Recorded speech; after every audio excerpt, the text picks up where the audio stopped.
I think it all goes back to the music. You know, they've had just such great songs. They've written some great songs, and of course they sing great. What if I told you the man who saved country music wasn't a Nashville executive, but a Texas rancher with a guitar and a broken heart? This is the story of George Strait, the king who refused to wear a crown. George Strait isn't just a singer. He's a 60 million album-selling, 33-time CMA award-winning force of nature who defied trends, saved traditional country, and became the most enduring star in music history. But behind the fame lies a journey forged by loss, grit, and a voice that turned pain into poetry. So how did a shy army dropout from a dusty Texas town become the undisputed king of country? George Harvey Strait entered the world on the 18th of May 1952 in the tiny farming town of Petite, Texas, but his story truly began 40 miles southwest in Pearsall, where his father, John Byron Strait, a junior high school teacher, and mother, Doris Cooser, raised him surrounded by dusty plains and cattle ranches.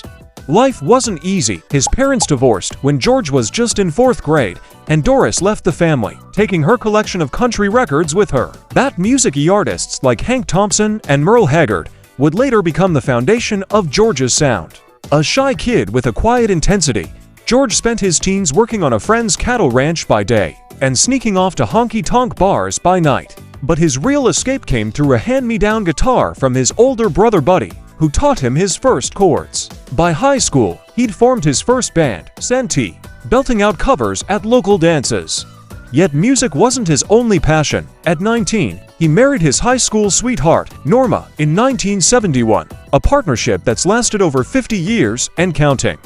Those who knew him then describe a young man torn between two worlds, the disciplined ranch hand who could rope a calf in seconds, and the tender artist who'd later write heartbreaking ballads about lost love. Even his signature style, those perfectly creased Wranglers and resistal hats, wasn't a costume. It was the uniform of a man who'd literally worked the land he sang about. But how did these humble roots in Texas dust transform into country music royalty? Behind every legend is an anchor, and for George Strait, that anchor has always been Norma. High school sweethearts turned lifelong partners. They married in 1971 in a no-frills ceremony, long before fame or fortune. Norma wasn't just his wife, she was the quiet force behind his career, managing his fan club for decades and steering him through industry storms. As George once said, "She's the reason I'm still standing." But their greatest collaboration, their children, Jennifer, born in 1972, and Bubba, arriving a decade later. Tragedy struck in 1986 when 13-year-old Jennifer died in a horrific car accident, a loss that nearly destroyed George. He canceled tour, retreated from the spotlight, and channeled his grief into haunting ballads like Baby Blue and You'll Be There. The Straits' marriage, however, grew stronger. In 1981, they welcomed son George Bubba Strait Jr., whose birth George called a miracle that brought light back into our lives. Today, the Strait legacy lives on through Bubba, a professional rodeo rider turned songwriter, who co-penned George's 2019 hit Codigo.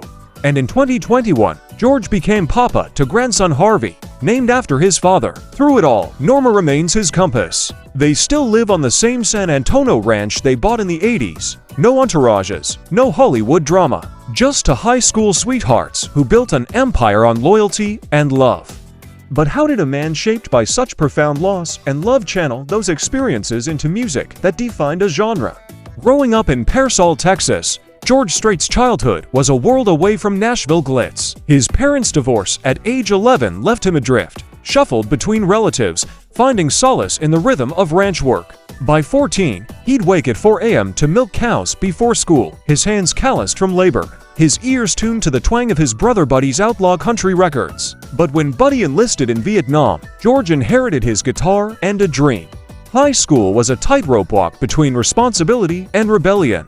By day, he competed in rodeos, even winning a steer riding championship.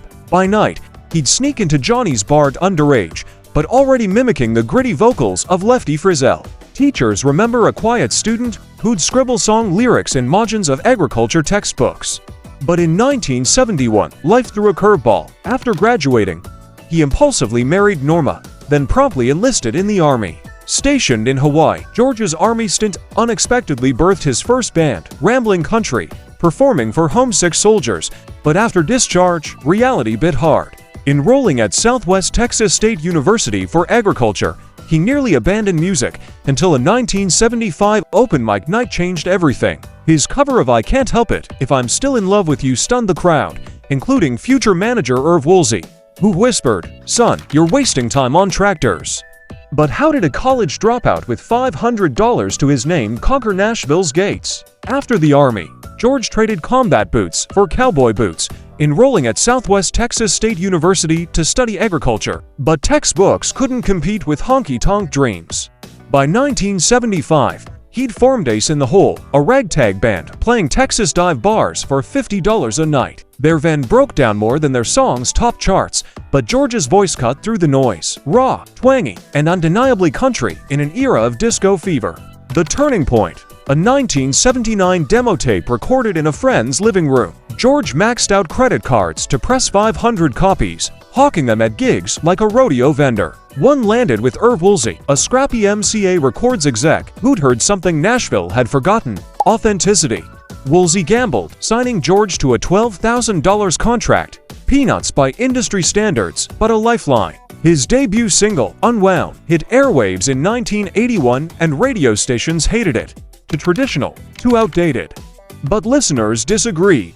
Unwound clawed to number 6 on Billboard's Hot Country Songs, a seismic shift. Suddenly, Nashville's neon glitter couldn't outshine a Texas rancher's grit. By 1982, George juggled sold-out shows with diapers for newborn Bubba, proving you could be a family man and outlaw as long as you wore the right hat. But how did a to-country underdog rewrite the rules of an entire industry? George Strait didn't just climb the charts, he rewired them. By 1985, he'd racked up 10 consecutive #1 singles, a record that left Nashville breathless. But his true coup came in 1992 with Pure Country, a film critics panned, but fans devoured. Its soundtrack sold 6 million copies, birthing the timeless ballad, I Cross My Heart, and proving George could outsell even Hollywood's glitz. The 90s cemented his crown: 13 platinum albums, sold-out stadium tour, and a 1997 Houston rodeo show that drew 68,000 fans, still a record. But his boldest move, refusing to chase pop trends. While rivals added synths, George doubled down on fiddles and heartache, resurrecting traditional country. As Garth Brooks admitted, he kept us all honest. In 2014, he launched the Cowboy Rides Away Farewell Tour, only to return in 2019 with 30 new dates because, as he joked, retirement's harder than herding cats. With 61 #1 hits, more than any artist in ANY genre, and 13 multi-platinum albums, George didn't just make music, he built a blueprint for integrity in an industry allergic to it. But with fame this colossal, just how vast is the fortune and influence behind the king's crown? With a net worth of $300 million, George Strait didn't just sing about cowboys, he became the richest one in the room. But here's the twist: unlike his flashy peers, he built his empire on grit, not glitter. His Cowboy Rides Away Tour 2013 to 2014 grossed $134 million, the highest-earning country tour of its time, and his 2019 return added another $110 million. And let's not forget the royalties. 61 #1 hits mean every jukebox in America is basically paying him rent. Strategic deals boosted his bankroll without selling out. A lifetime Wrangler endorsement. No, he doesn't own jeans stock, Resistal hats, and even his own beer, Código 1530 tequila. But his smartest investment, land. His 3,500-acre Texas ranch, valued at $75 million, isn't just a home, it's a working cattle empire. As he quipped, cows don't care if your song flops. Professionally, George's impact is immeasurable. He's the reason traditional country isn't extinct. When bro country dominated the 2010s, young rebels like Chris Stapleton cited George as their anti-auto-tune weapon. Even Nashville's institutions bowed. The CMA created the Single of the Decade award after his 2008 hit, I Saw God Today dominated airwaves. And let's not forget his 60 million albums sold, a number higher than the population of Italy. But does the king of country's throne come with private jets and diamond boots or something simpler? For a man worth $300 million, George Strait's life is stubbornly normal. He still wakes at dawn on his 3,500-acre Texas ranch, swapping sequin stage jackets for sweat-stained work shirts. He insists, I'm a rancher who sings, not a singer who ranches. When he's not touring, you'll find him mending fences, bottle-feeding calves, or cheering on Sun Bubba at rodeos. His idea of luxury: a cold Coors Light and Norma's homemade peach cobbler. But don't mistake simplicity for boring.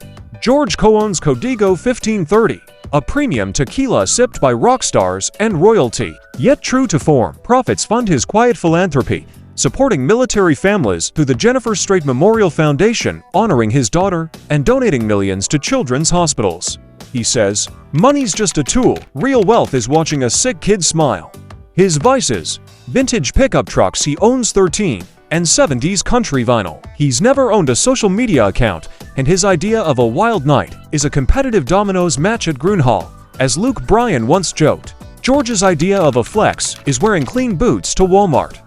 But even legends have quirks. What surprising secrets lurk behind the cowboy curtain? Even kings have quirks.